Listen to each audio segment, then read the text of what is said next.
Hello, this is Kathy Bedell with MyStampingSpot.com. This is a stamp pad refresh. So if you watched my first video, you know that I talked about some people are having some issues with their ink pads that have any red in them. Now, it doesn't have to be red. I found an issue with my Rich Razzleberry, and I know that some people have said Old Olive. And if you know anything about the color palette, you know that sometimes there is a little red in grains. So Stampin' Up! Only guarantees their ink pads for 90 days. So after 90 days, if you find, now I happen to look at Mango Melody, this must have a little bit of red in it. I heard that this was a pad. And if you can see how it's crystallized, let me see if I can get it here, crystallized at the edges. Now this one is just starting. And it's not bad. Mine is still very soft and pliable, but I do know that if left, it will get hard and it will not accept any more ink. So while I probably will refresh this pad at a later date, I'm not going to do it right now, but I did want to talk to you about reasons why this does happen. So we're going to talk about finishing up this Rich Razzleberry that I showed you in one, how to refresh. So it apparently, when the stamp pad sits a little too long, these problems occur. I'm sorry, I'm grabbing a piece of white cardstock. I forgot to bring it over. So apparently what happens is, some people think it's mold and it's not mold. It turns out that the red dye that they use can crystallize over time if the stamp pad is not maintained properly. So I brought over flowering flowers, and I'm just going to use this little image to show you. How do you maintain your stamp pad properly? Well, the first thing you want to do is use it. If it sits for months and months with no use, then it may happen. It may crystallize. And again, it's going to be the ones that have reds, the purples, the reds, possibly some greens, some of the darker, funkier greens. And so when you use your ink pad, if you're constantly just pushing in the center of the ink, this one actually needs more ink. It needs to be re-inked. What's happening is any of the red that's in this ink pad, it's getting dispersed to the edges as you push. As you push in the center, think about water. You push in the middle and it ripples out.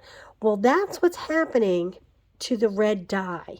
As you push, it's rippling out. And as a result, if you're only taking from the center of the ink pad, you're going to have this crystallization. Almost looks like, on my ink pad here, it almost looks like little rips, but it's not. So what you want to do when you use your ink pad, don't just pull from here. Get in the habit of tapping all around. Okay? You don't want to just tap in the center. You want to continually use all areas of your ink pad, because then the areas on the outside are going to force to the middle. When you stamp in the middle, it's going to force it out. It's going to just help to balance it. The other thing you can do, now you can use the back of a spoon, certainly. I have a designated bone folder that I use because with some of the darker colors, it doesn't always come clear. But if you start to see a little crystallization, or if you haven't used it in a while, you can go ahead and kind of reallocate the ink. Spread it around. You want to mix it back up, basically. Think about paint in a paint can. When you get a can of paint and you bring it home from Home Depot or wherever, Sherwin-Williams, what happens? They put it in a mixer and they mix it. If you open it right up and use it, it's stirred very well. It's very well mixed. But what happens if you let it sit for a month before you start your painting project? It kind of is separated. That's the reason why they always give you the wooden stirrer. So you can do this with the back of a spoon, but essentially what you're doing is, I like to use my bone folder because it's got that nice angle and you don't have to apply too much pressure. And you're not lifting off a lot of ink, you're just redistributing the ink, okay? Now, I have to apologize. I know that I have replaced some people's inks, not realizing that this was all true. And I just learned this. We had a Facebook leaders group meeting yesterday, And there's a lot of leaders upset because apparently a lot of people are having issues. And so they brought in someone from product control to talk to us. And there was a lot of brainstorming and a lot of talking. And these were a lot of the points that came up. That's why I'm sharing them. Okay, I'm going to take my bone folder to the sink and wash it. Again, if this is your only bone folder, it may be stained. Okay, but once you wash it and you dry it, it won't come off on other cards. Now, if you look, you can still see, can you see there the crystallization that's happening right there? So I'm going to go ahead and say that this one sat a little too long, and I am probably going to have to do what I did in the first video and totally rid this pad of ink and start over. See how that looks, see if that helps at all. It's helping a little bit, but not enough, not to my satisfaction. I want it to look like new. So two key takeaways. Don't always push in the center, because if there's any red ink in this ink pad, it's going to go to the sides, and that's why you're going to see the crystallization. So you want to work around the ink pad. And if you have not used your ink pad in a while, I'm going to encourage you to take a bone folder or a plastic spoon and spread your ink before you get to this point. But once you get to this point, you're going to go back to what I did in my first video, which was run all the ink out of the ink pad. Now, I have to confess, in my first video, I said to let this sit overnight, and I did not let it sit overnight because, quite frankly, I didn't think to record the video last night. I'm on a one-day plan here. So I did let it sit, and I did soak it up. You can see my paper towel is pretty dry. So I'm fairly confident that this is pretty dry. Now, if you look at my ink pad, you don't see any of the pitting or what some people are calling mold on the actual foam of the ink pad. Why is that? Because it's not the ink pad that's bad. It's the red dyes crystallizing in the ink pad from basically kind of, let's just say your ink pad feels lonely. Okay, so use those ink pads a little more. So I'm going to show you. Shame on me, I have replaced these for people. But really, a reinker is much better for the landfill and much cheaper as a whole. So I'm going to come in and I'm going to just place some dots. And, you know, this is like a fine line, right? You want enough ink so that your ink pad's juicy enough. But you don't want to oversaturate it, because if it's sat for 4, 5, 6 months without you using it, it's likely that it may recrystallize and you'll have to do it again. So you need to find a happy medium.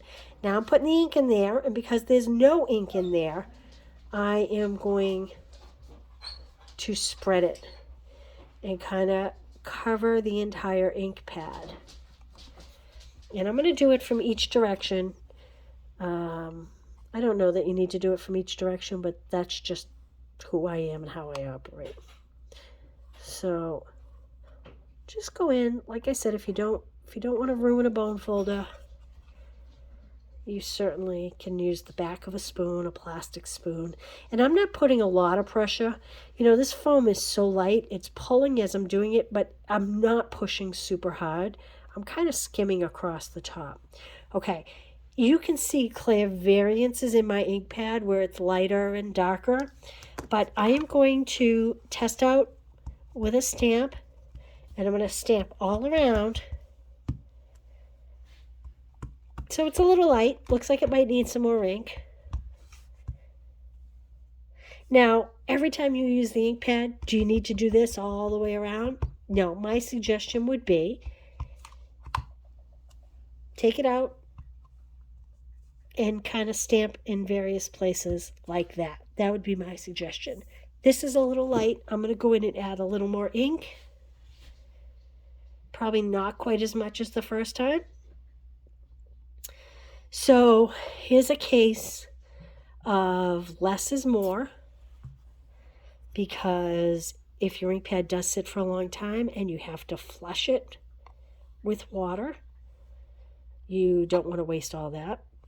However, I will say that little reinker bottle boy, do you get a lot of re-inks out of it. Okay, we went through an ink refresh, I don't know, maybe 5 or 6 years ago. Um, when I replaced all my old felt ink pads, I purchased all new reinkers because that's what they advised at the time. They do not suggest that the very old inks go on the new ink pads, the original inks. And so, this is a color I use mainly in the fall, I would say, or the holidays. And I'm still 3/4 full on that bottle. I mean, it is still very full. So I haven't used a lot of ink. So I've had that reinker, I don't know, at least 4 or 5 years. We're getting better here. Okay? Now, before I add any more ink to this, I am going to, see I'm getting darker here, but not here. Before I add any more ink to this, I am actually going to let it sit overnight and then see, I got a much better imprint here. I'm going to let this sit overnight the way you should, upside down. I'm going to store it, let it sit overnight, and test it tomorrow to make a decision if I need to add more ink. Okay? All right, I hope that was helpful. I do apologize to people that I told them to discard their old inks and got them new ink pads, especially anyone that had an ink color that was no longer available, because this just came up yesterday. Stampin' Up! Says this happens in less than 1% of their ink pads. That may be a little low, I don't know, but that's not for me to judge. That's what they have concluded based on how many phone calls and how many returns they get. But I can tell you this, we don't need to throw them away. Hang on to them, rinse them out, re-ink them, call, text, email me if you have any questions. And if you live local and you need to come over and we do it together, we can do that together. All right? Thanks for watching. Hope this was helpful. Bye.